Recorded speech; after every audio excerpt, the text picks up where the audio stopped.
Welcome back. Hello student, দেখো আজকে নিয়ে এসেছি ABTA test paper 2025 page 212 math মাধ্যমিক।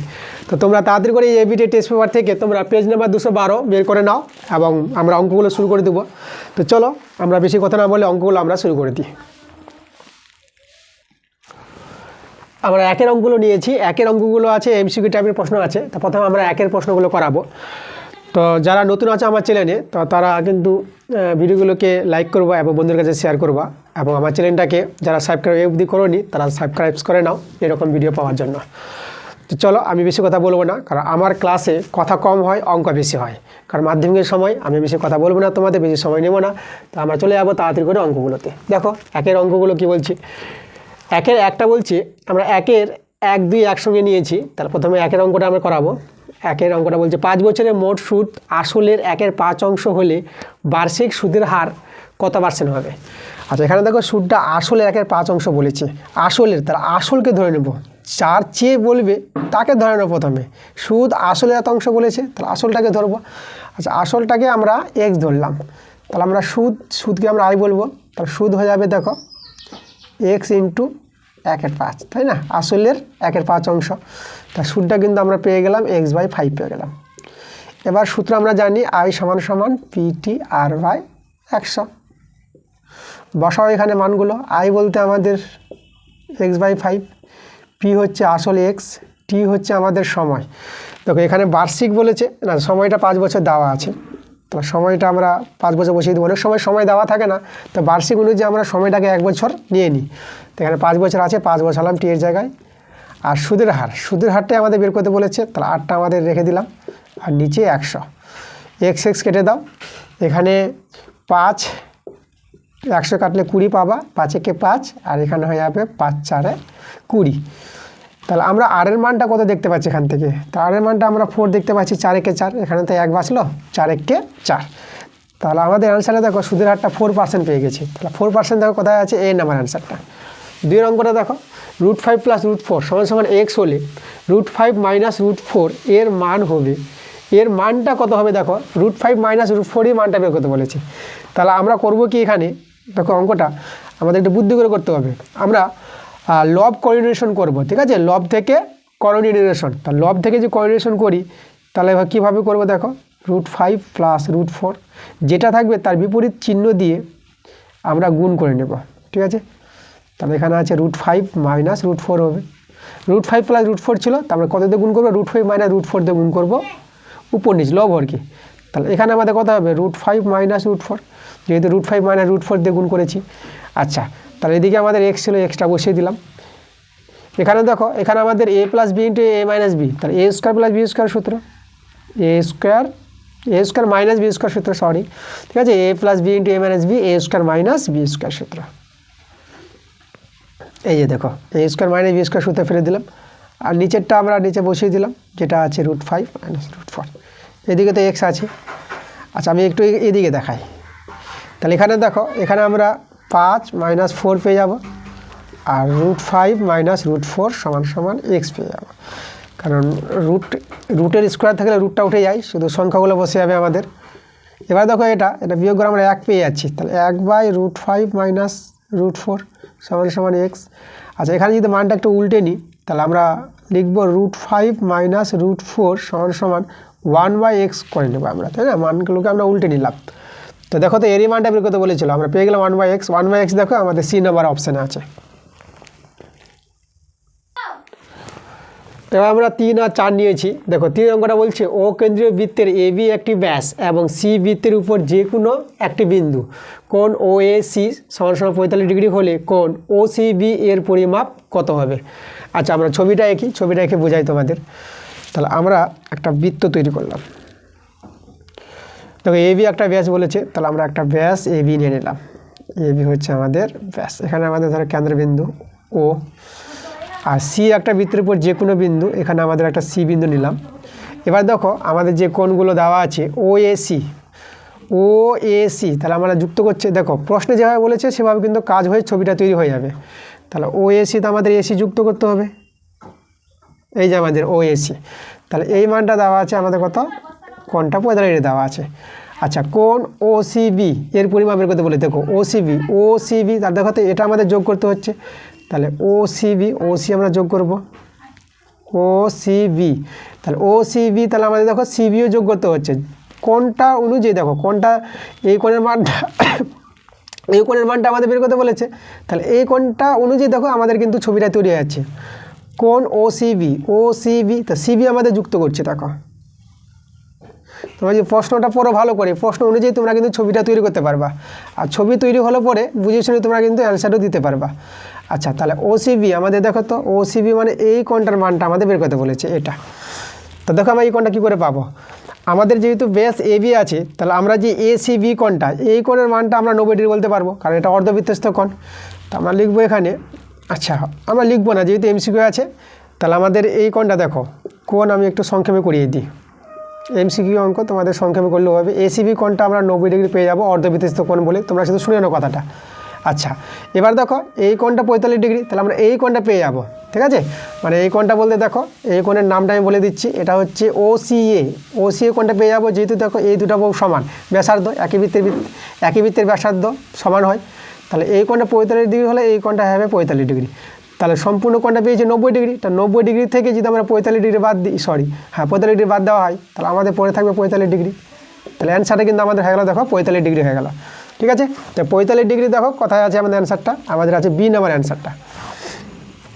এবার চারেরটা এসো, যদি সাইন থিটা সমান 1/2 হয় তাহলে থিতার মান কত ডিগ্রি হবে। তাহলে সাইন থিটা দেখো এখানে আমরা 1/2কে সাইন 30 ডিগ্রি লিখতে পারবো, তাহলে দেখ সাইন ভেনিস করলে থিতার মানটা আমরা পেয়ে গেলাম 30 ডিগ্রি, ঠিক আছে। তাহলে অ্যান্সার আমাদের এই নাম্বারটা। তো ডি নাম্বার অ্যান্সার বলেছে, ডি নাম্বার তো হবে না, 15 ডিগ্রি এখানে 30 ডিগ্রি আসছে, 15 ডিগ্রি পাওয়া যেত যদি এখানে সাইন 2 থিতা বলতো, 2 থিতা হলে পরে 2 দিয়ে কাটার করে 15 ডিগ্রি আসতো, কিন্তু আমাদের দেওয়া আছে সাইন থিতা। দেখো প্রশ্নে যদি মাধ্যমিকে প্রশ্নেতে ভুলতে দিবে না, ওরা ঠিকঠাক কারেকশন করে নেবে। তো প্রশ্নে যদি কিছু ভুল থাকে, বাই চান্স যদি মাধ্যমিকের অঙ্কে প্রশ্নে ভুল চলে আসে, আমার কথাটা শুনে রাখো, তোমরা অঙ্কটা জাস্ট করবা কিছু একটা টুকে নিবা, দেখবা যদি ভুল প্রশ্ন থাকে তোমরা কিন্তু ফুল নাম্বার পেয়ে যাবা। অঙ্কতে যে নাম্বার দেওয়া থাকবে, যত মার্কের অঙ্ক থাকে না কেন, প্রশ্ন ভুল তাহলে কিন্তু তোমরা পুরো নাম্বার পাচ্ছ, কিন্তু টাচ করতে হবে অঙ্কটাতে, টাচ না করলে তো নাম্বার দিবে না, টাচ করতে হবে, তোমরা যেভাবে করো না কেন। তো আমাদের এখানে মিস্টেক করেছে যেভাবে হোক না কেন, আমাদের কিন্তু এখানে কোণটা আসছে 30 ডিগ্রি, তাহলে আমরা এই অনুযায়ী আমরা অ্যান্সার পেয়ে গেলাম 30 ডিগ্রি। এবার আমরা নিয়েছি 1-এর 5 আর 6 একসঙ্গে নিয়েছি। 5-এরটা বলছে একটি নিরেট ঘনকের ধারগুলির সমষ্টি 36 সেমি, ঘনকটির আয়তন কত হবে। আচ্ছা ধারগুলি দেখো, ঘনকের ধার সংখ্যা যেটা হয় বাহু সংখ্যা 12টা ধার হয়, এটা তোমাদের জানতে হবে, ঠিক আছে।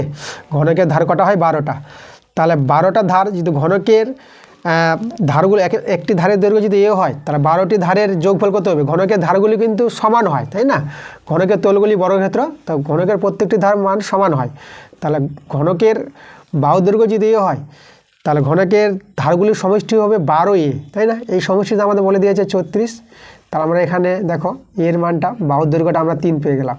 তাহলে ঘনকের বাহুর দৈর্ঘ্য বা ধারের দৈর্ঘ্য যদি 3 হয় তাহলে আয়তন কত হবে, তার আয়তনটা হবে দেখো মানে বাহুর কিউব, ঠিক আছে, মানে 3-এর কিউব। ঘনকের আয়তনের সূত্র হচ্ছে ধারের কিউব, ধার যেটা থাকবে তাকে ঘন করে নাও। তাহলে এটা যদি আমরা ভাঙাই 3-এর কিউবকে আমরা কত পাবো, 27 পাবো। তো 27 ঘনসেমি অ্যান্সারটা আমরা এ নাম্বার অপশানে আছে। 6 নম্বরে দেখো বলছে একটি পরিসংখ্যা বিভাজনে শ্রেণীগুলি 1 থেকে 10, 11 থেকে 20, 21 থেকে 30, 31 থেকে 40, 41 থেকে 50 হলে প্রত্যেকটি শ্রেণীর দৈর্ঘ্য, মানে শ্রেণী দৈর্ঘ্য যেটা এখানে দৈর্ঘ্য লিখেছে শ্রেণী দৈর্ঘ্য হবে। তো শ্রেণী দৈর্ঘ্য বের করতে বলেছে। দেখো তো ক্লাস 9-এ আমরা শিখেছিলাম যে শ্রেণী দৈর্ঘ্য কীভাবে বের করতাম। দেখো আমরা শ্রেণীগুলি লক্ষ্য করবা, শ্রেণীগুলি যেন শ্রেণী সীমানায় সাজানো থাকে, মানে এখানে 10 আছে তো 10 যেন ফ্রি থাকে, ঠিক আছে, এখানে যেন 10 পাওয়া যায়, 20 তো আবার যেন 20 পাওয়া যায়, কিন্তু এভাবে নাই দেওয়া, শ্রেণী সীমানায় সাজানো নাই। তখন আমাদের কি করতে হবে, তখন শ্রেণীগুলোতে আমাদের হাফ কমাতে হবে, হাফ বাড়াতে হবে। নিম্ন থেকে আমাদের হাফ কমাবো আর উচ্চ থেকে হাফ বাড়াবো। তা দেখো হাফ কমালে হবে 0.5, আর এখানে যদি আমরা 10 থেকে হাফ বাড়াই তাহলে এখানে পাবো 10.5। এভাবে প্রত্যেকটা কি বলে যে শ্রেণীগুলোকে করে নিতে হবে। তাহলে আমরা একটা করলেও হবে, কারণ উচ্চ থেকে নিম্ন বিয়োগ করলে আমরা শ্রেণী দৈর্ঘ্য পেয়ে যাব, ঠিক আছে। আর প্রথম শ্রেণী দৈর্ঘ্য যা হবে প্রত্যেকটি শ্রেণী দৈর্ঘ্য তাই হবে, একই পাওয়া যাবে। তাহলে আমরা 10.5 থেকে যদি আমরা 0.5 যদি আমরা বিয়োগ করি তাহলে দেখো আমরা 10 পেয়ে যাবে, এটা তো 0 আর এখানে 10 নেমে গেল, তাহলে শ্রেণী দৈর্ঘ্য কিন্তু আমরা 10 পেয়ে গেলাম, সেটা আমাদের ডি নাম্বার অ্যান্সারটা আছে। এবার দুইয়ের প্রশ্নগুলো আসলাম। দুইয়ের প্রশ্নগুলো আছে শূন্যস্থান টাইপের প্রশ্ন আছে, তাহলে আমরা দেখে নেব দুইয়ের প্রশ্নগুলো। তো দুইয়ের এক দিয়ে আমরা একসঙ্গে নিয়েছি। দুইয়ের একেরটা বলছে আনিসুর 500 টাকা 9 মাসের জন্য এবং ডেভিড 600 টাকা 5 মাসের জন্য একটি যৌথ ব্যবসা নিয়োজিত করে তাদের লভ্যাংশের অনুপাত কত হবে। আচ্ছা, একই সময়ের ক্ষেত্রে মূলধনের অনুপাতটা যত হবে লভ্যাংশ অনুপাত ততই হয়। তো দেখো একই সময়ের ক্ষেত্রে আমরা মূলধনের অনুপাতটা বের করছি। দেখো মূলধনের অনুপাতটা কী করে পাবা, 500 টাকা 9 মাস খাটে, তার 500কে 9 দিয়ে গুণ করা ইজ 2। আর ডেভিডের দেখো 600 টাকা ক মাস খাটে, 5 মাস খাটে, তাহলে 600কে আমরা 5 দিয়ে গুণ করব। এভাবে তাদের মূলধনের অনুপাতটা আমরা বের করতে পারবো। তাহলে এই অনুপাতটাই হবে কিন্তু আমাদের লভ্যাংশের অনুপাত। তাহলে এখানে যদি আমরা লঘিষ্ঠ করি 0 0 কেটে দিলাম, 5 5 কেটে দাও, ঠিক আছে। এখানে যদি আমরা 3 দিয়ে কাটাকাটি করি, 3 3 9 আর 3 দিয়ে 6, তাহলে আমরা দেখো 3:2 পেয়ে গেলাম। তো তাদের লভ্যাংশের অনুপাতটা আমরা পেয়ে যাবো 3:2। দুইয়ের প্রশ্নটা বলছে a² plus 2bx minus c is equal to 0। দ্বিঘাত সমীকরণের বীজদ্বয় বাস্তব ও সমান যদি হয় তাহলে b² কত হবে, মানে b² সমান সমান বলতে পারো। তো b² সমান সমান কত হবে। আচ্ছা, এখানে দেখো আমাদের যেটা নিরূপক আছে, দ্বিঘাত সমীকরণের বীজদ্বয় যদি বাস্তব আর সমান বলে তার নিরূপকটা হয় 0-এর সঙ্গে সমান। নিরূপক আমরা কি জানি, নিরূপক জানি b² minus 4ac is equal to 0, ঠিক আছে, এটাকে নিরূপক বলা হয়। আচ্ছা, এখানে দেখো আমাদের b বলতে x এর সহগ, তাহলে এখানে b এর জায়গায় আমরা 2b বসাতে পারবো। তাহলে 2b² মাইনাস 4 ইন্টু এ আছে, দেখো s² সহগকে a বলবো। আর c বলতে এখানে কিন্তু cটা মাইনাস c আছে, ঠিক আছে, খেয়াল রাখবো একটা চেঞ্জ আছে এখানে। এখানে যদি আমরা একটু সরল করি তাহলে এটা পেয়ে যাবো 4b² মাইনাস মাইনাস মাইনাস এটা প্লাস হয়ে যাবে, প্লাস 4ac ইজিক্যাল টু 0। আচ্ছা, এখানে দেখো 4 দিয়ে কিন্তু এখানে 4টা কেটে যাবে যদি ডান দিকে 0 আছে। তাহলে আমরা এখানে একটু লিখি, আমরা b² plus ac is equal to 0 এটা পেলাম 4 দিয়ে ভাগ করে। আচ্ছা, এখানে দেখো b² সমান সমান b² মানটা বের করলে দেখো মাইনাস ac পেয়ে যাবো। তো আমাদের যে b² এখানে সমান সমান হবে, তো b² সমান সমান কত হবে, মাইনাস ac, এটা আমাদের হবে অ্যান্সার। দেখো এবার নিয়েছি 3 আর 4 নিয়েছি।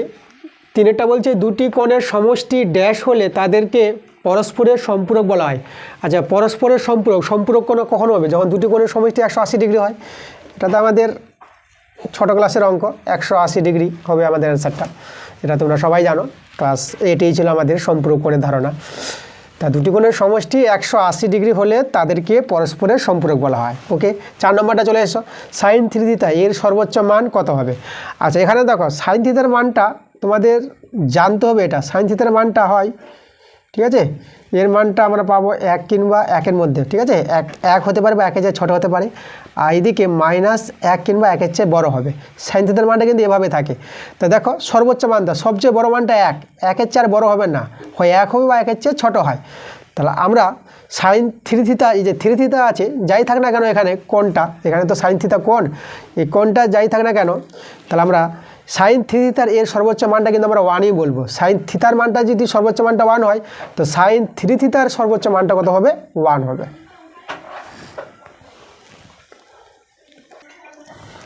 এবার 5 আর 6 দেখো, 5-এর প্রশ্নটা বলছে একটি নিরেট গোলককে গলিয়ে একটি নিরেট লম্বাবৃত্তাকার চং তৈরি করা হলে ড্যাশ সমান হয়। আচ্ছা, একটা গোলককে গলিয়ে, ঠিক আছে, লম্বাবৃত্তাকার চং তৈরি করবে, গোলককে গলিয়ে চং তৈরি করবে, তো গোলকের আয়তনটা চঙের আয়তনটা সমান হবে, এটা তো আমরা জানি। তো এখানে আয়তন সমান হবে, আয়তন।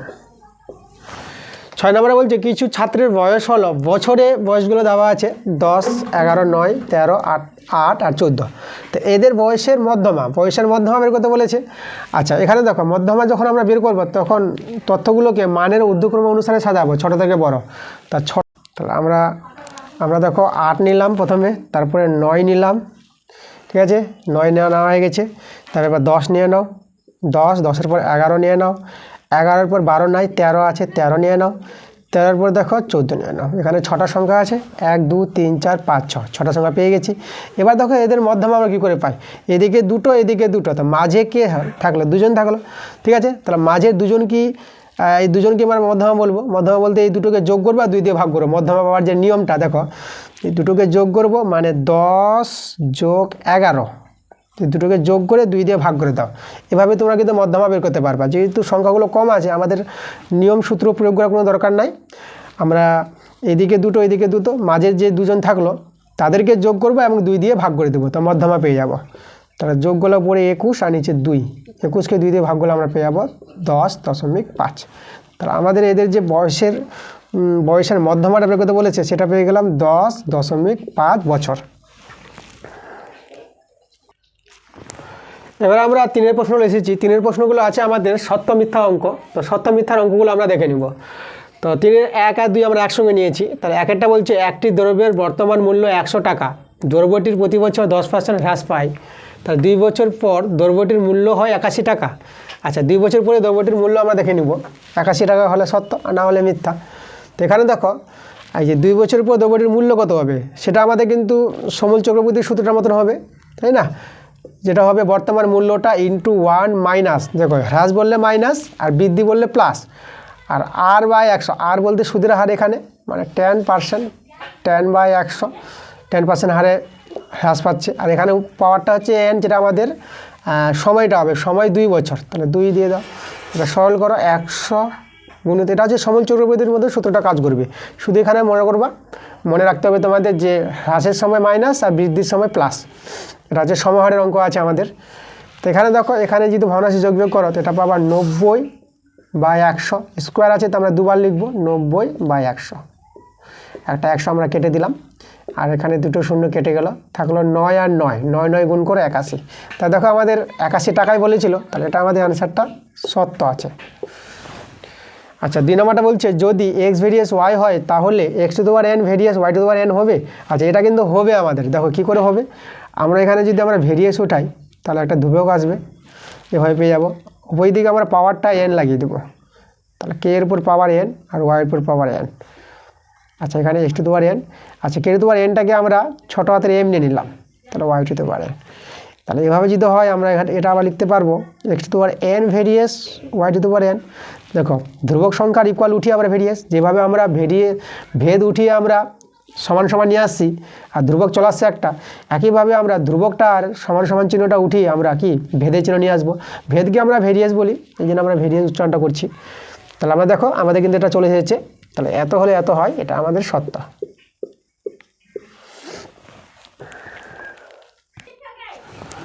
এবার 3 আর 4 আমরা নিয়েছি। দেখো 3-এর অঙ্কটা বলছে 3টি সমরক্ষ বিন্দু দিয়ে একটি মাত্র বৃত্ত অঙ্কন করা যায়।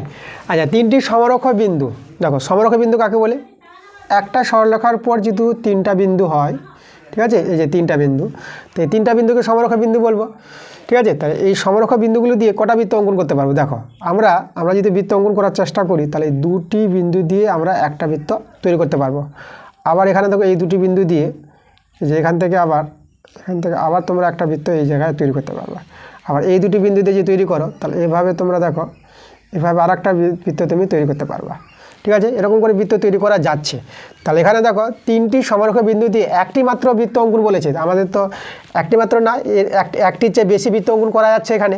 তাহলে একটি মাত্র বলেছে, তাহলে এখানে কথাটা আমাদের কি মিথ্যা বলেছে, তাহলে অ্যান্সারটা এটা হবে আমাদের মিথ্যা। আচ্ছা, তোমাদের আমি এখানে একটা কথা বলবো, এরকম অঙ্ক আমাদের আগের ভিডিওতে আগের ক্লাসে ছিল। আমি ওখানে কিন্তু এভাবে অঙ্কটা ছিল, আমি কিন্তু ওখানে সত্য বলে দিয়েছিলাম। আমি একটা ক্লাস 11-এর ধারণা দিয়েছিলাম যে এভাবে বলেছিলাম তোমাদের যে সমরক্ষ বিন্দু বৃত্তের উপর ব্যাসটা নিয়েছিলাম, কেন্দ্রবিন্দু এটা AB। তো ক্লাস 11-এ এভাবে আমাদের দুটো বিন্দু আর এটা কেন্দ্রবিন্দু নিয়ে যে বৃত্ত অঙ্কন করা যায়, ঠিক আছে, বৃত্তের সমীকরণ যেটা, তো ওটা ক্লাস 11-এর ব্যাপারটা আলাদা। আমরা এখানে ক্লাস 11-এর ব্যাপারটা এখানে ধরবো না। তো ওখানে আমরা করেছিলাম যে কথাটা, ওটা তোমরা ঠিক করে নিবা। এভাবে যদি প্রশ্নটা থাকে তাহলে একটি মাত্র বৃত্ত অঙ্কন করা যায়, এখানে কিন্তু এটা মিথ্যা হবে। একটি মাত্র বৃত্ত অঙ্কন করা যাবে না, একটির চেয়ে বেশি অঙ্কন করা যাবে। তার আগের যারা ওই ক্লাসটা দেখেছ তারা একটু ঠিক করে নিবা। ওখানে যদি আমরা সত্য লিখি তাহলে সত্য হবে না, সেখানে কিন্তু মিথ্যা হবে অ্যান্সারটা, ঠিক আছে। চলে এসে আমাদের 4 নাম্বারটা আমাদের কি বলেছে, 4 নম্বরে বলেছে একটি নিরেট লম্ববৃত্তাকার শঙ্কুর আয়তনটা v ঘন একক এবং ভূমির ক্ষেত্রফল a বর্গ একক, তার শঙ্কুটির উচ্চতা কি 3v/a একক হবে। আচ্ছা, এখানে দেখো আমরা যদি দেখি, দেখো শঙ্কুর আয়তন v বলেছে, দেখো তাহলে v এর মানটা আমরা কী পাবো, শঙ্কুর আয়তনের সূত্র আমরা জানি 1/3 পাই r² h, আর হচ্ছে শঙ্কুর ভূমির ব্যাসার্ধ, আর h হচ্ছে শঙ্কুর উচ্চতা। আর এখানে দেখো ভূমির ক্ষেত্রফল এ বলেছে, তাহলে ভূমির ক্ষেত্রফলের সূত্র, শঙ্কুর ভূমিটা হচ্ছে বৃত্ত আকার, তাহলে বৃত্তের ক্ষেত্রফল পাই আর স্কোয়ার, তাহলে শঙ্কুর ভূমির ক্ষেত্রফলের সূত্রটা হবে আমাদের পাই আর স্কোয়ার, আর বলতে ভূমির ব্যাসার্ধ। এবার দেখো আমরা যদি এখানে মানটা পুট করি, দেখো 3v/a আছে, এখানে মানটা বসাও, তো আমরা কী পাচ্ছি লক্ষ্য করো, তাহলে এখানে 3 ইন্টু ভি এর মানটা আমরা পেলাম 1/3 পাই আর স্কোয়ার এইচ, আর নিচে এ বলতে হচ্ছে পাই আর স্কোয়ার আছে, এখানে দেখো এর মানটা আমরা পাই আর স্কোয়ার বসাবো। এখানে যদি কাটাকাটি করো 3 কেটে গেল, এখানে পাই আর স্কোয়ার কেটে দিলাম। দেখো আমাদের কিন্তু এখানে কে থাকলো, এখানে আমাদের এইচ থেকে গেল, তাহলে এইচটা কি, এইচটা হচ্ছে আমাদের শঙ্কুর উচ্চতা।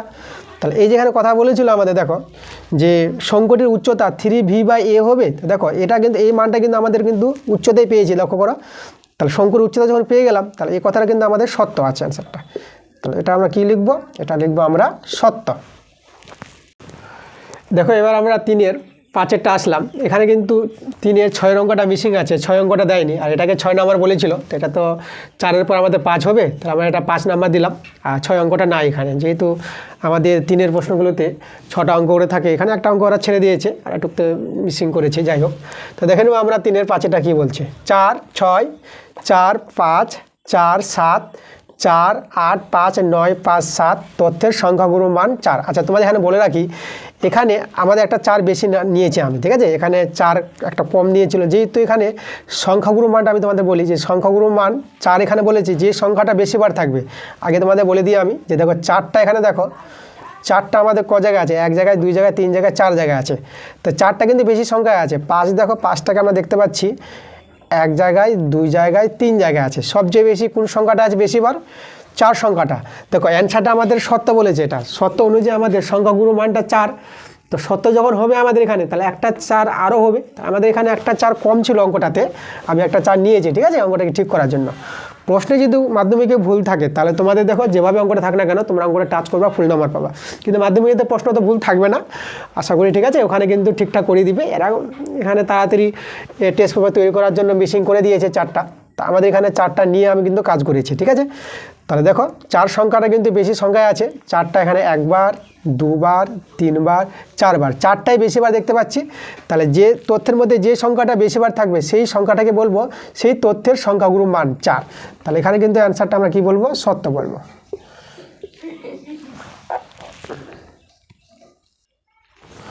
এবার দেখো 4-এর প্রশ্নগুলো এসেছি, 4-এর প্রশ্নগুলো এখানে 2 মার্কের প্রশ্ন আছে, এক একটা প্রশ্ন জন্য তোমরা 2 নম্বর পেয়ে যাবা।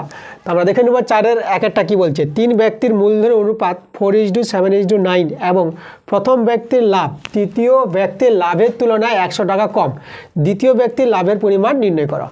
আচ্ছা এখানে আমরা একটা নিয়ম কাজে লাগাবো, যে একই সময়ের ক্ষেত্রে মূলধনের অনুপাতটা আর লাভের অনুপাতটা সমান হয়, ঠিক আছে, লভ্যাংশ অনুপাত আর মূলধনের অনুপাত সমান হবে একই সময়ের ক্ষেত্রে, তো এরা ওই জিনিসটা আমরা কাজে লাগাবো। তাহলে এখানে দেখো যেটা কথা বলেছে, প্রথম ব্যক্তির লাভটা তৃতীয় ব্যক্তির লাভের তুলনায় 100 টাকা কম, তাহলে আমরা তৃতীয় ব্যক্তির লাভের তুলনায় বলেছে, তো তৃতীয় ব্যক্তির লাভটা আমরা প্রথমে ধরে নিই, ধরি তৃতীয় ব্যক্তির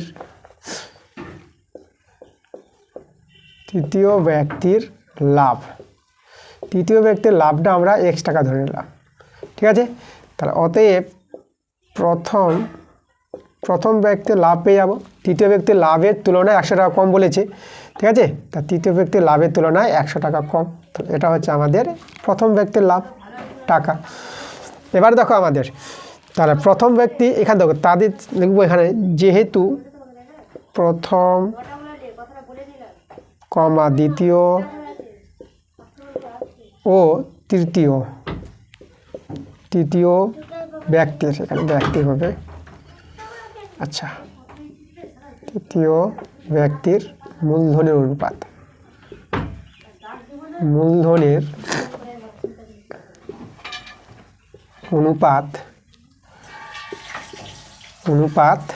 ঠিক আছে, মূলধনের অনুপাত সমান লভ্যাংশ অনুপাত,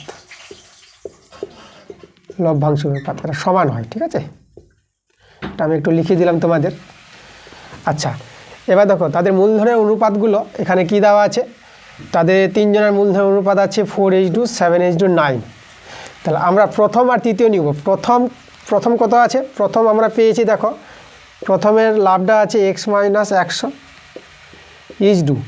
আর তৃতীয় যদি আমরা নিই, তৃতীয় আমরা পেলাম এক্স সমান সমান, এবার প্রথমটা নাও 4, ঠিক আছে, প্রথমের সঙ্গে প্রথম সমান নিব অনুপাতটা, আর তৃতীয় আছে 9, তাহলে 4:9। এভাবে আমরা দেখো অনুপাতের সঙ্গে অনুপাত সমান করতে পারবো। আচ্ছা, ঠিক আছে, লভ্যাংশ অনুপাতটা আর মূলধন অনুপাতটা আমরা সমান করবো একই সময়ের ক্ষেত্রে, এই জিনিসটা তোমাদের মনে রাখতে হবে। তাহলে এখানে আমরা এক্স মাইনাস 100 বাই এক্স, এটা 4/9, এখানে আমরা একটু বর্জগুণ করে নিই। আমরা এখানে 9x মাইনাস 900 সমান সমান 4x। আচ্ছা, এটা এদিকে আসলে আমাদের কত হবে, এটা হয়ে যাবে 5x বিয়োগ হয়ে যাবে, আর এইদিকে আমাদের 900। আচ্ছা, একটু কাটাকাটি করি পাই দিয়ে, ঠিক আছে, 18×5 = 90, আর 0 বসে গেল। তাহলে দেখো আমরা এক্সট্রা পেয়ে গেলাম 180। তাহলে আমরা দেখো তৃতীয় ব্যক্তির, এটা এক্সট্রা ধরেছিলাম তৃতীয় ব্যক্তির লাভ, তাহলে অতএব পেয়ে গেলাম দেখো তৃতীয় ব্যক্তির লাভ, তৃতীয় ব্যক্তির লাভটা 180 টাকা, ঠিক আছে, এটা আমাদের কাজে লাগবে। তৃতীয় ব্যক্তির লাভটা কত পেলাম, 180 টাকা। আমাদের দ্বিতীয় ব্যক্তির লাভটা বের করতে বলেছে। আমরা এখানে দেখো এবার আমরা ধরে নিব, আমরা এখানে লিখি যে ধরি দ্বিতীয় ব্যক্তির লাভটা আমরা y টাকা ধরে নিলাম, ঠিক আছে, দ্বিতীয় ব্যক্তির লাভটা আমরা y টাকা ধরে নিলাম। এবার দেখো, এবার দ্বিতীয় আর তৃতীয় নিচ্ছি, ঠিক আছে, তাহলে দ্বিতীয় লাভটা হচ্ছে y ইজ টু, আর তৃতীয়র লাভ হচ্ছে কত আমাদের 180, ঠিক আছে, এদের সঙ্গে সমান করবো দেখো দ্বিতীয় তৃতীয়, তো দ্বিতীয় আর তৃতীয় নাও, তাহলে দ্বিতীয় আছে এটা 7 আর তৃতীয় আছে 9, ঠিক আছে, লভ্যাংশ অনুপাত আর মূলধন অনুপাত আমরা সমান করে নিলাম একই সময়ের ক্ষেত্রে। তাহলে এখান থেকে আমরা y এর মানটা বের করে নেব, তাহলে এখানে y/180 7/9। আচ্ছা, 9 দিয়ে কাটাকাটি করলে আমরা পেয়ে যাবো 9 দিয়ে 18 0। তাহলে এখান থেকে দেখো y এর মানটা কত পেয়ে গেলাম, দেখো 7 দিয়ে 14 আর 0 140। তাহলে দেখো আমরা অ্যান্সার পেয়ে গেছি। তাহলে অতএব দিয়ে লিখে দেবো দ্বিতীয় ব্যক্তির লাভ কত পেলাম আমরা, 140 টাকা। তাহলে এটাই আমাদের অ্যান্সার।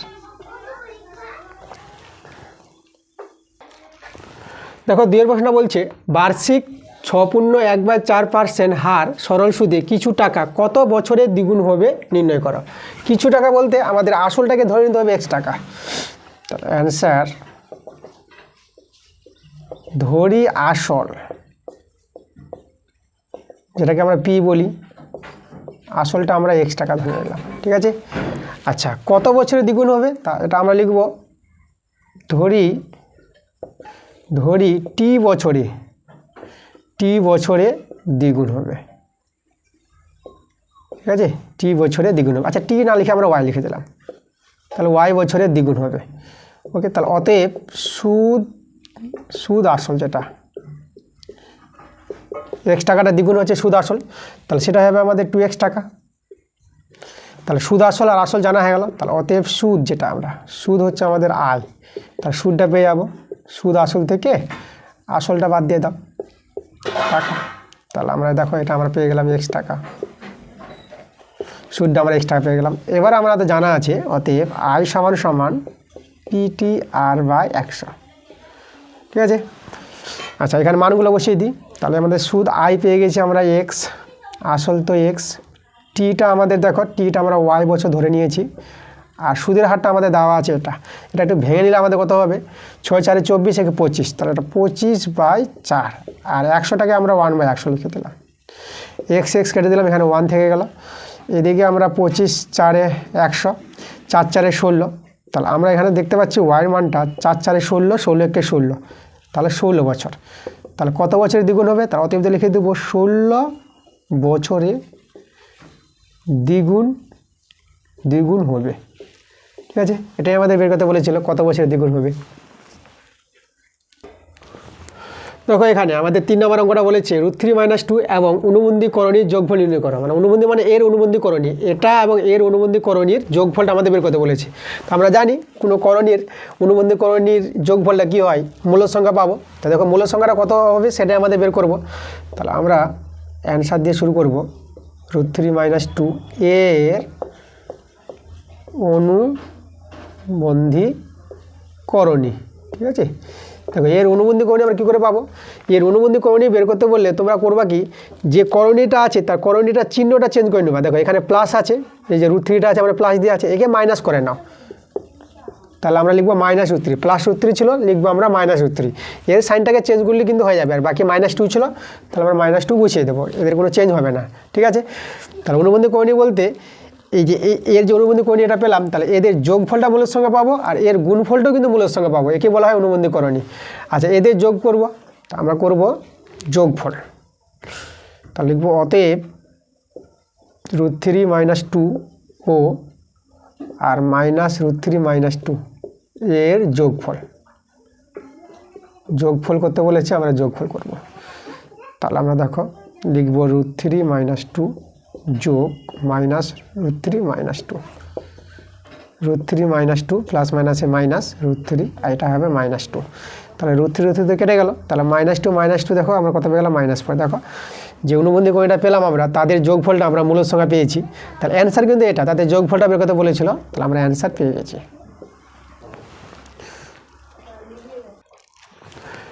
এবার চারেরটা দেখো বলছে 5x² - 3x + 6 = 0 সমীকরণের বীজদ্বয় আলফা ও বিটা হলে 1/α + 1/β এর মান নির্ণয় করো। আচ্ছা আমাদের বীজদ্বয় যখন বলে দিয়েছে, তা আমরা অতএব দিয়ে বলতে পারবো আলফা প্লাস বিটা বীজদ্বয়ের যোগফল, বীজদ্বয়ের যোগফলের সূত্র হচ্ছে -b/a, তাহলে বি বলতে দেখো এখানে আছে -3, তাহলে -3 আর এ বলতে হচ্ছে 5, তাহলে এটা আমরা 3/5 পেয়ে গেলাম। আর বীজদ্বয়ের গুণফল আলফা বিটা সেটা হচ্ছে আমাদের সূত্র c/a, c আমাদের 6 আর এ হচ্ছে 5, 6/5। এবার দেখো আমাদের যার মানটা বের করতে বলেছে 1/α + 1/β, তাহলে আমরা যদি এটা লসাগু করে নিই, তা আলফা বিটা লসাগু, এখানে আলফা আলফা মিললো, তাহলে এটা বিটা আর এটা আমরা আলফা পাবো। এটাকে যদি সাজিয়ে লিখি আলফা প্লাস বিটা আর নিচে আলফা বিটা, এদের মানগুলো পুট করে দাও। দেখো আলফা প্লাস বিটার মানটা পেয়েছি 3/5 আর এখানে আলফা বিটার মানটা বের করলাম 6/5। আচ্ছা 3/5 গুণ দিয়ে এটা উল্টে যায় নিচের ভগ্নাংশটা, সেটা হবে আমাদের 5/6, 5 কেটে দাও, 3 × 3, 3 দিয়ে 6, তো আমরা কত পেয়ে গেলাম 1/2, এটাই আমাদের অ্যান্সার। দেখো 5এর প্রশ্নটা বলছে একটি বৃত্তের ব্যাসের দৈর্ঘ্য 20 সেমি যদি বৃত্তটির কেন্দ্র থেকে কোনো জের দূরত্ব 8 সেমি। আচ্ছা এখানে দূরত্ব কিছু বলেনি, ঠিক আছে, এখানে 8টা ছুটে গেছে, আমরা অ্যান্সার দেখে আমরা মানটা বের করে আমরা দেখেছি এটা 8 সেমি হবে, ঠিক আছে, এখানে কিছু নাই সেমি বলেছে, তাহলে তো কিছু তো মান থাকবে, সেই মানটা কিন্তু 8 সেমি। তাহলে জেটির দৈর্ঘ্য নির্ণয় করো। আচ্ছা ব্যাসের দৈর্ঘ্য বলে দিয়েছে, তাহলে আমরা একটা ছবি আঁকি। এখানে আমাদের কেন্দ্রবিন্দু, আমাদের একটা কি বলেছে, এমন একটা জে তৈরি করতে বলেছে যে কেন্দ্র থেকে দূরত্বটা বলে দিয়েছে। দেখো কেন্দ্র থেকে কেন্দ্রবিন্দু ও নাম দিলাম, আমরা জেটার নাম নিলাম এবি, ঠিক আছে, তাহলে এবি জের উপর কেন্দ্র থেকে দূরত্বটা যেটা আমরা ওপি, তাহলে এই দূরত্বটা আমাদের 8 সেমি বলে দিয়েছে এটা, তাহলে সেই জেটির, ঠিক আছে, এই যে এবি জেটির দৈর্ঘ্য নির্ণয় করতে বলেছে এখানে। আর ব্যাস বলে দিয়েছে মানে আমরা যদি এখানে ও এ যোগ করি, তাহলে ওই হচ্ছে ব্যাসার্ধ, তাহলে ব্যাসার্ধ আমরা পেয়ে যাব, ঠিক আছে। তাহলে এখানে লিখব অ্যান্সার, ঠিক আছে। তো এখানে দেখো যেহেতু ব্যাসের দৈর্ঘ্য 20 সেমি, তাহলে অতএব ওয়ে কত পাবো, 20-র অর্ধেক, ওয়ে হচ্ছে ব্যাসার্ধ, তাহলে 10 সেমি পেয়ে গেলাম, তাহলে ওয়েটা আমরা 10 সেমি। আর এখানে দেখো এখানে আমাদের ওপিটা হচ্ছে 8 সেমি, আর এই কোণটা কিন্তু আমাদের 90 ডিগ্রি হবে, এটা লম্ব হবে, কারণ দেখো কোনো জের উপর ব্যাসটা এইরূপ কোনো জের উপর কেন্দ্রগামী লম্ব সরলরেখাটা, ঠিক আছে, এটা লম্ব হবে এবং সেই জেটিকে সমদ্বিখণ্ডিত করবে, তাহলে এখানে এপিটা কি হবে, এবির অর্ধেক। আচ্ছা ওটা পরে আমরা লিখব, তাহলে এখানে আমরা এপির মানটা বের করতে পারবো সমকোণী ত্রিভুজের ধর্ম থেকে, তো আমরা লিখব সমকোণী ত্রিভুজ, এখানে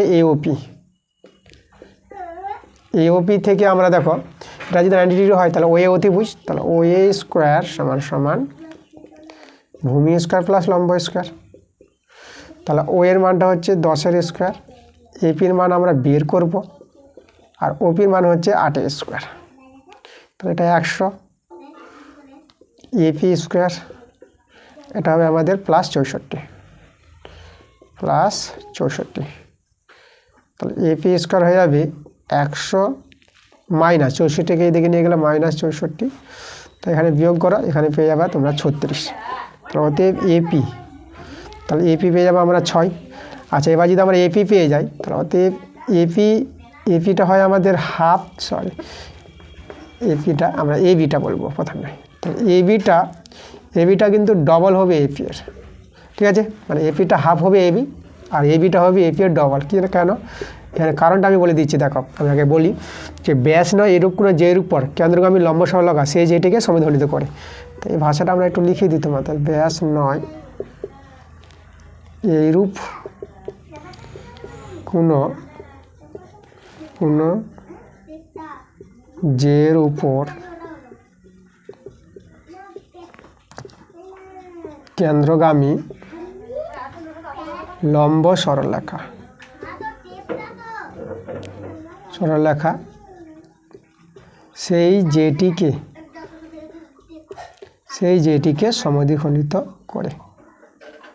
সরলরেখা সেই যেটিকে সমদ্বিখণ্ডিত করে, ঠিক আছে। কি লিখলাম বলে দিই আবার, যে যেহেতু ব্যাস নয় এইরূপ কোনো যের উপর কেন্দ্রগামী লম্ব সরলরেখা সেই যেটিকে সমদ্বিখণ্ডিত করি, এটা একটা উপপাদ্য আছে। তো ব্যাস নয় এরূপ কোনো যের উপর কেন্দ্রগামী লম্ব সরলরেখাটা ওপিটা সেই যেটাকে সমদ্বিখণ্ডিত করবে, মানে এপি সমান পিবি হবে। তাহলে এপিটা হবে এবির অর্ধেক আর এবিটা হবে এপি এর ডবল। তাহলে আমরা দেখো এখানে আমরা এপির মান তো বের করলাম 6, তাহলে এটা হয়ে গেল আমাদের 12 সেমি। তাহলে এবির মানটা আমরা পেয়ে গেলাম, দেখো এবি কত পেলাম, এবি পেয়ে গেলাম 12 সেমি। তাহলে আমাদের এটাই অ্যান্সার। আমাদের এখানে এবি এর জেটি দৈর্ঘ্য বের করতে বলেছিল। আচ্ছা, তাহলে অতএব একটু লিখে দিই আমরা জেটি দৈর্ঘ্য, অতএব জেটির দৈর্ঘ্য সমান কথা লিখি, এখানে লিখি সমান 12 সেমি।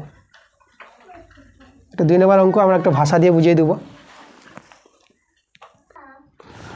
দেখো এবার 6 নম্বর প্রশ্নটা বলছে, ও কেন্দ্রীয় বৃত্তে পি কিউ এবং পি আর দুটি যে কিউ এবং আর বিন্দুতে অঙ্কিত স্পর্শকদ্বয় এস বিন্দুতে ছেদ করে যদি কোণ কিউ এস আর 70 ডিগ্রি হয় তাহলে কোণ কিউ পি আর এর মান নির্ণয় করো। আচ্ছা, ছবিটা আমরা এঁকে বুঝবো কি বলছে প্রশ্নটা।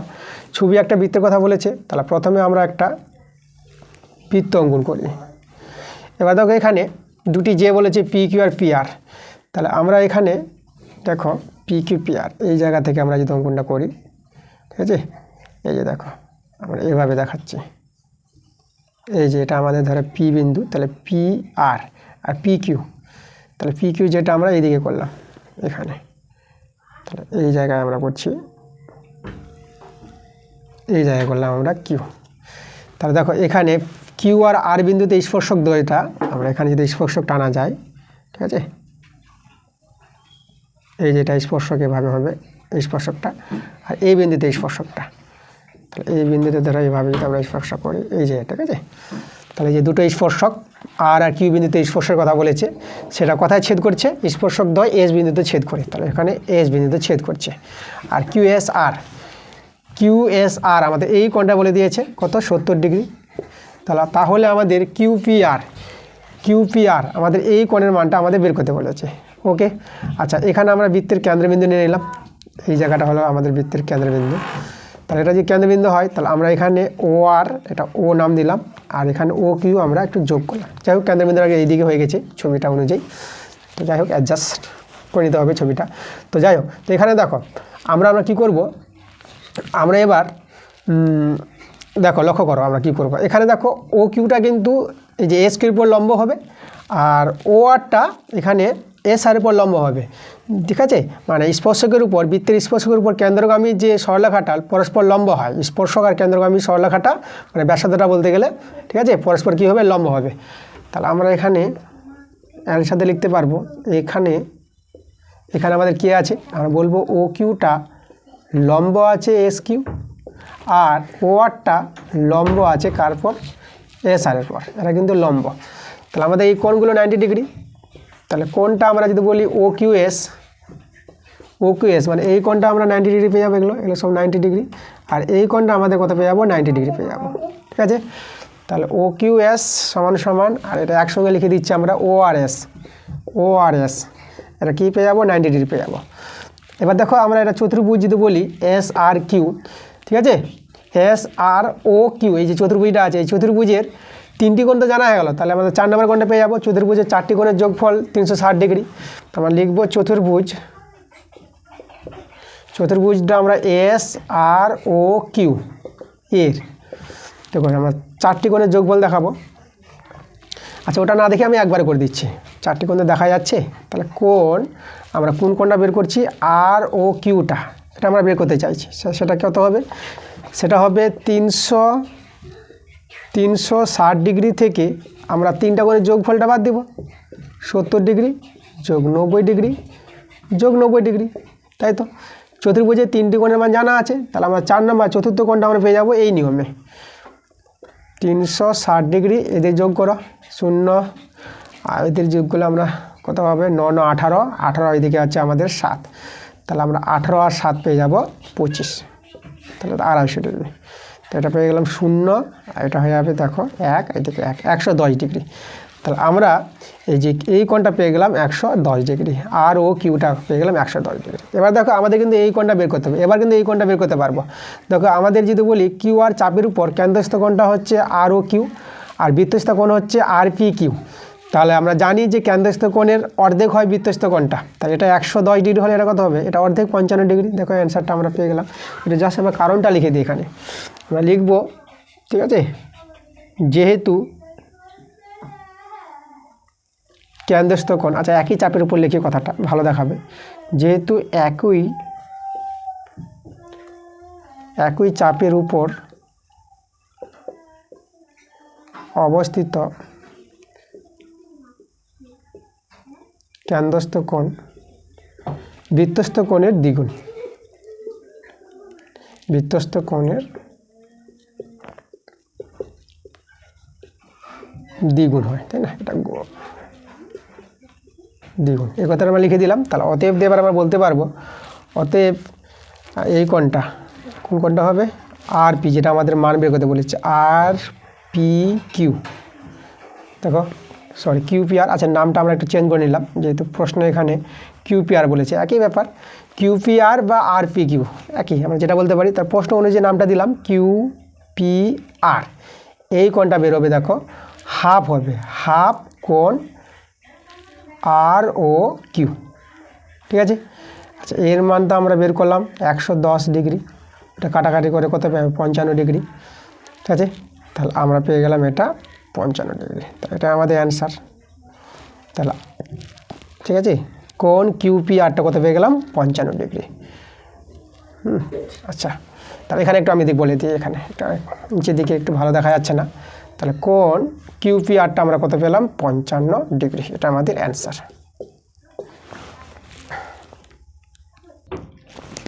দেখো 7 অঙ্কটা বলছে এবিসি ত্রিভুজের বিসি বাহুর সমান্তরাল সরলরেখা এবি এবং এসি বাহুকে যথাক্রমে পি এবং কিউ বিন্দুতে ছেদ করে যদি এ কিউ সমান সমান 2AP হয়, তাহলে পিবি ইজ টু কিউসি অনুপাতটির মান নির্ণয় করো।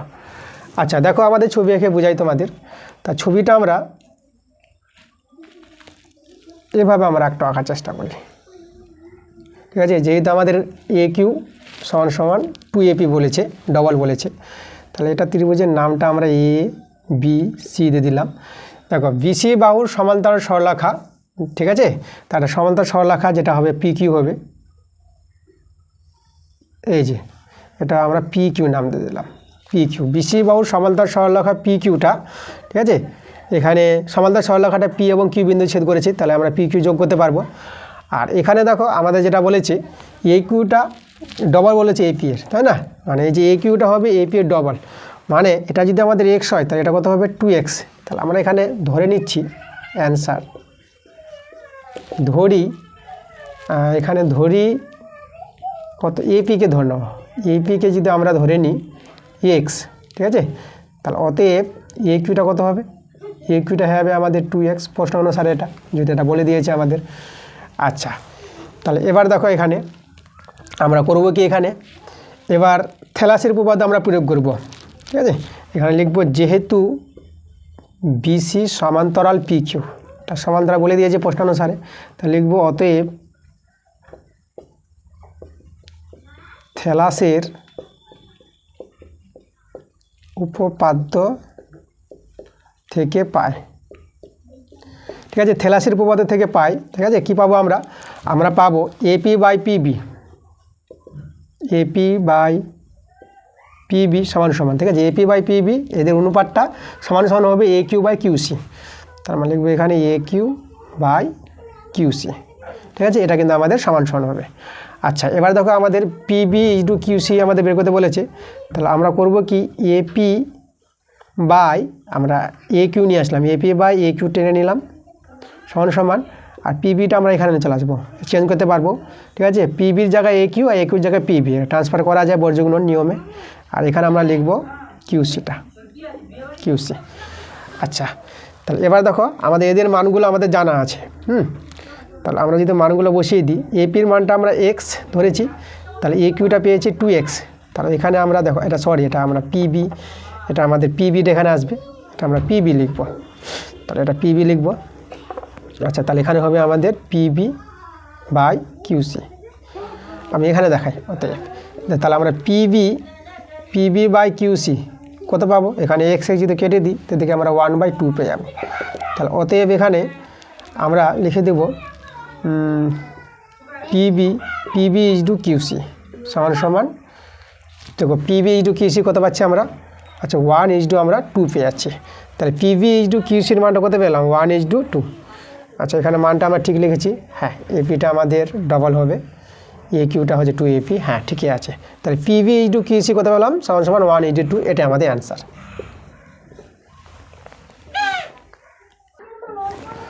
দেখো 8 নম্বরটা বলছে 67.1/2 ডিগ্রি, এখানে পার্সেন্টেজ দিয়ে দিয়েছে ভুল করে, পার্সেন্টেজ হবে না ডিগ্রি হবে, যেহেতু বৃত্তীয় মান বের করতে বলেছে তাহলে পার্সেন্টেজ তো হয় না। তাহলে বলছে 67.1/2 ডিগ্রি এর বৃত্তীয় মান নির্ণয় করো। আচ্ছা দেখো, বৃত্তীয় মান আমরা কীভাবে নির্ণয় করব। আচ্ছা, কোনটা পূর্ণ সংখ্যা আছে, আমরা কোনটাকে যদি আমরা পূর্ণ সংখ্যাটা ভেঙে নিই, তাহলে আমরা অ্যান্সার দেখো এটা 2 দিয়ে গুণ হবে, 2 × 7 = 14, হাতের একটা আমরা 5 যোগ করে নেব, তাহলে এখানে 5 দিয়ে দিলাম 15, আর 2 × 6 = 12, আর হাতে ওদিকে ছিল 1, তাহলে আমরা পেয়ে গেলাম 13, 135/2। তাহলে এত ডিগ্রি এত এর বৃত্তীয়, ঠিক আছে, সেটা আমাদের বৃত্তীয় মানটা হবে বৃত্তীয় মান। দেখো যার বৃত্তীয় মান বের করতে বলবে তাকে কি করবা তোমরা, এই যে 135 ডিগ্রি 135/2 ডিগ্রি একে বৃত্তীয় মানে প্রকাশ করতে বলেছে, তাহলে এটাকে গুণ করতে হবে π/180 ডিগ্রি দিয়ে। ঠিক আছে, এটা তোমাদের জানতে হবে, কারণ আমরা কি জানি, আমরা জানি যে 180 ডিগ্রি সমান সমান পাই, তাহলে 1 ডিগ্রি সমান কত হবে, π/180 ডিগ্রি, আর এত ডিগ্রি সমান কত হবে, এটা গুণ হয় বৈকিক নিয়মে, তাই জন্য আমরা গুণ করে দিয়েছি। কাটাকাটি করো, পাই দিয়ে যদি কাটাকাটি করি তাহলে এখানে হবে 5 × 3 = 15, 5 × 6 = 30, আর এখানে দেখো এখানে আমরা কাটাকাটি করব, পাই দিয়ে 10 আর 5 × 7 = 35, আমরা 3 দিয়ে কাটাকাটি করি, 3 × 9 = 27, আর 3 × 3 = 3 দিয়ে 6, আর যাবে না কাটাকাটি, তার উপরে আমরা 9 পাই। আচ্ছা, যেহেতু আমাদের রেডিয়ানের কোনটা বেরোচ্ছে রেডিয়ান, তাহলে এখানে আমার এককটা সি হবে, রেডিয়ানের একক সি, আর এখানে 12 দিয়ে 24, তাহলে এটাই আমাদের অ্যান্সার বৃত্তীয় মানটা। 9 নম্বরটা দেখো বলছে যদি sec 3θ সমান সমান cosec 2θ এবং 3θ একটি ধনাত্মক সমকোণ, এখানে ধনাত্মক সমকোণ নিয়ে হচ্ছে আমাদের মাধ্যমিক সিলেবাসে, এটা আমাদের বলে দেবে। আচ্ছা, হয় তাহলে থিতার মান নির্ণয় করো, থিতার মানটা বের করতে বলেছে। আচ্ছা, আমরা দেখো এখানে করব কি, আমরা যদি বলি অ্যান্সার, এখানে sec 3θ আছে, আর cosecকে লিখবো আমরা, cosecকে লিখবো sec 90 ডিগ্রি - 2θ, এটা আমরা করতে পারবো, কারণ sec 90 ডিগ্রি মানে থিতা, পুরো কোণের অনুযায়ী আমাদের আবার cosec থিতা চলে আসবে, cosec 2θ চলে আসবে। তাহলে অতএব দেখো sec ভ্যানিশ করলে আমরা এদিকে 3θ সমান সমান এদিকে পেয়ে যাবো 90 ডিগ্রি - 2θ। এবার থিতার মানটা বের করবো, এখানে আমাদের এদিকে 5θ হয়ে যাবে, এটা হচ্ছে আমাদের 90 ডিগ্রি, পাই দিয়ে যদি কাটো 18 পাচ্ছে 90 হয়, তাহলে থিতার মানটা আমরা পেয়ে গেলাম 18 ডিগ্রি, এটাই আমাদের অ্যান্সার।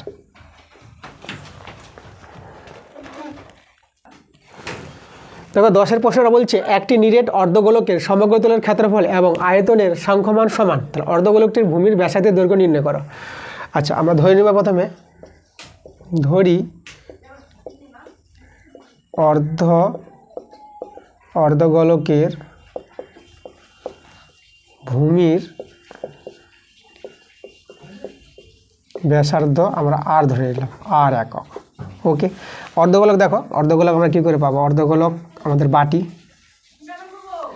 এই যে আমাদের একটা বাটি, ঠিক আছে, এই যে যেটা তোমরা মুড়ি খাও বাটিতে বা পায়েস খাও, আচ্ছা, এই যে আমাদের বাটি, এটা হচ্ছে আমাদের ব্যাসার্ধ। আমরা যদি এ বি ব্যাসটা নিই, ঠিক আছে, তাহলে আমাদের একটা ও নাম দিয়ে দিলাম, ও হচ্ছে ব্যাসার্ধ। আচ্ছা, এখানে দেখো আমাদের অর্ধগোলকের সমগ্র তলের ক্ষেত্রফলটা, সমগ্র তলের ক্ষেত্রফলটা বলি। দেখো সম্পূর্ণ গোলকের ক্ষেত্রফলটা হচ্ছে, ঠিক আছে, পুরো গোলকের ক্ষেত্রফলটা আমরা জানি 4πr²। তাহলে এটা যদি বক্রতলটা অর্ধেকটা হয় এই তলটা, ঠিক আছে, এই তলটা, এই তলের ক্ষেত্রফল হবে 2πr², ঠিক আছে। আর উপরের তলটা হচ্ছে বৃত্ত, তাহলে বৃত্তের ক্ষেত্রফল সূত্র হচ্ছে πr²। তা দুজন যোগ হয়ে আমাদের টোটাল যে সমগ্র তলের ক্ষেত্রফল সূত্রটা হবে 3πr²। এটা জানবা তোমরা, অনেকে 2πr² বলে দেয়, ওটা হবে না। তা অর্ধগোলকের সমগ্র তলের ক্ষেত্রফলটা হবে 3πr², বক্রতলটা 2πr² আর প্লাস উপরের তলা যে বৃত্ত আছে তার ক্ষেত্রফল πr², দুজন মিলে যোগ হয়ে আমাদের 3πr² আসবে। তারপর লিখবো আমরা, অতএব অর্ধগোলকের সমগ্র তলের ক্ষেত্রফল, সমগ্র তলের ক্ষেত্রফল কত পেয়ে গেলাম, 3πr² বর্গ একক। অতএব অর্ধগোলকের আয়তন, অর্ধগোলকের আয়তন সূত্র হবে, দেখো সম্পূর্ণ গোলকের সূত্রটা হচ্ছে 4/3, তাহলে এখানে হবে 2/3, 2/3 πr³ ঘন একক। ওকে, এদের সাংখ্যমানটা সমান বলে দিয়েছে, তাহলে অতএব আমরা লিখব 2/3 πr³ সমান সমান 3πr²। এখানে আমরা কাটাকাটি করবো, একটা আর পেয়ে যাবো, পাই কেটে দেবো, ঠিক আছে। তাহলে আমরা আর এর মানটা কত পেয়ে যাবো, এইদিকে তো 3 আছে, এইদিকে মানগুলো উল্টে যাবে, তাহলে 2/, মানটা যদি উল্টে যায় তাহলে আমরা দেখো 3/2 হবে, এদিকে 3/2, তাহলে আমরা পেয়ে গেলাম 9/2। এটাকে যদি আমরা ভাগ করি 4.5, তাহলে আমরা আর এর মানটা কত পেলাম, 4.5। তাহলে আমরা অতএব বলে দেব যে অর্ধগোলকের ভূমি ব্যাসার্ধ, অর্ধগোলকের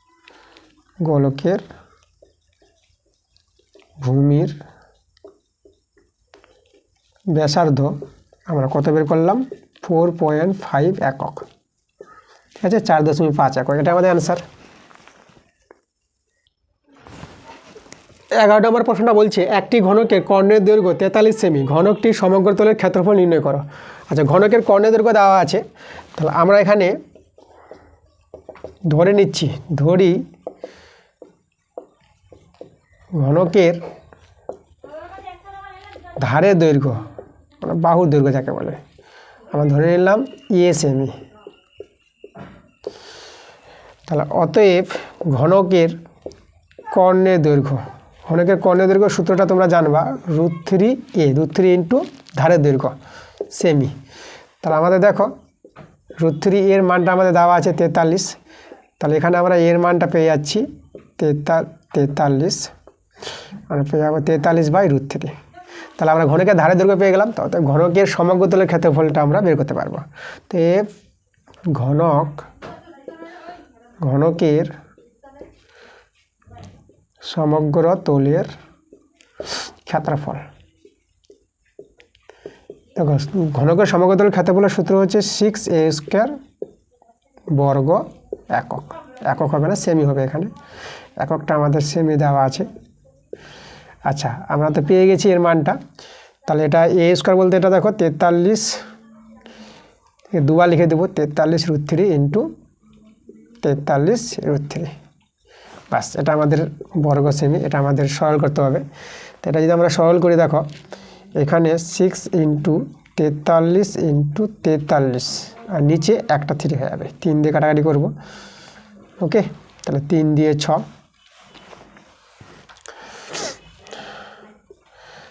তাহলে এখানে আমরা পেয়ে যাবো, দেখো এদের গুণফলটাই হবে আমাদের অ্যান্সারটা।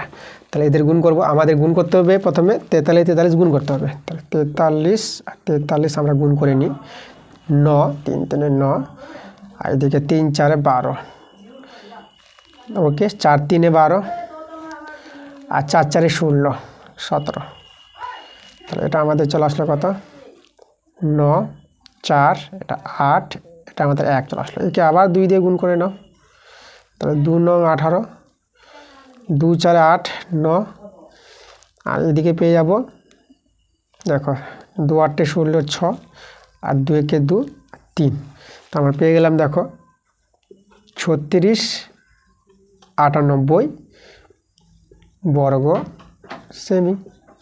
তো তাহলে আমাদের এটাই অ্যান্সার। দেখো আমরা 12 নম্বর প্রশ্নে চলে এসেছি। আজকের ক্লাসের শেষ প্রশ্নে চলে এসেছি আমরা। দেখো তোমাদের অঙ্কগুলো কিন্তু ভালোভাবে করে দিয়েছি সব, তোমরা কিন্তু মন দিয়ে ক্লাসগুলো দেখো। এবং কোনো প্রশ্ন যদি অসুবিধা হয়, হতে পারে যে কোনো প্রশ্ন তোমরা বুঝতে পারলে না, তো তোমরা কিন্তু কমেন্টে জানো, ওই প্রশ্নের নাম্বারটা মেনশন করবা কমেন্টে এবং জানাবা যে এই প্রশ্নটা বুঝতে পারলে না। আমি চেষ্টা করবো ওই প্রশ্নগুলো আবার পরের ভিডিওগুলোতে আমি বুঝিয়ে দেওয়ার জন্য, যে কোথায় কোথায় তোমাদের অসুবিধা হচ্ছে, কোন জায়গাগুলো অসুবিধা হচ্ছে। এবং তোমাদের যদি ক্লাসগুলো ভালো লাগে তাহলে তোমরা ভিডিওগুলো শেয়ার করো এবং লাইক করবা ভিডিওগুলোতে নিশ্চয়ই। আর যারা নতুন আছো, যারা এই অবধি আমার চ্যানেলটাকে সাবস্ক্রাইব করোনি, আমার চ্যানেলটাকে তোমরা তাড়াতাড়ি করে সাবস্ক্রাইব করে নাও এরকম ভিডিও পাওয়ার জন্য। তো চলো আমরা দেখে নেবো আজকে 4-এর 12 নম্বরটা।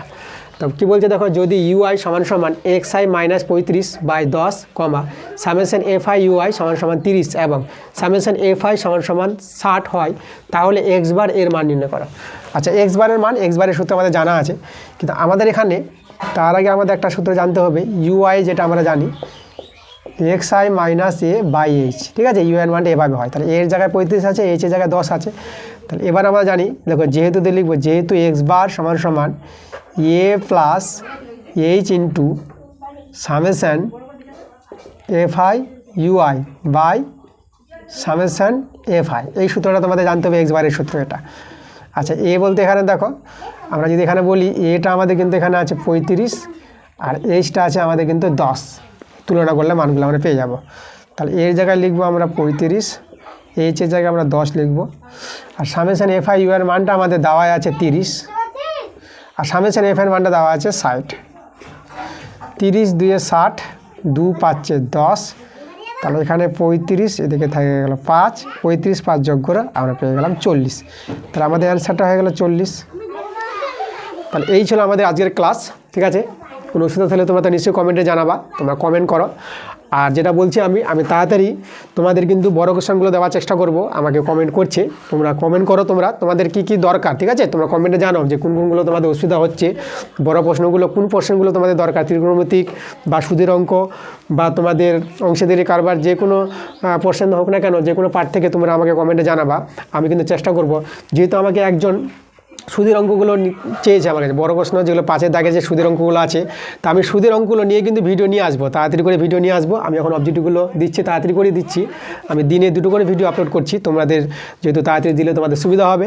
তো যত পারবো আমি তাড়াতাড়ি এটা শেষ করবো অবজেক্টিভগুলো, ঠিক আছে। আর আমি তাড়াতাড়ি ওই যে বড় কোশ্চেন যে ভিডিওগুলো আমি বিশেষ করে সুদের যে অঙ্কগুলো বলেছো, তোমরা কমেন্টে আমাকে জানিয়েছো, সেই অঙ্কগুলো কিন্তু আমি নিয়ে আসবো।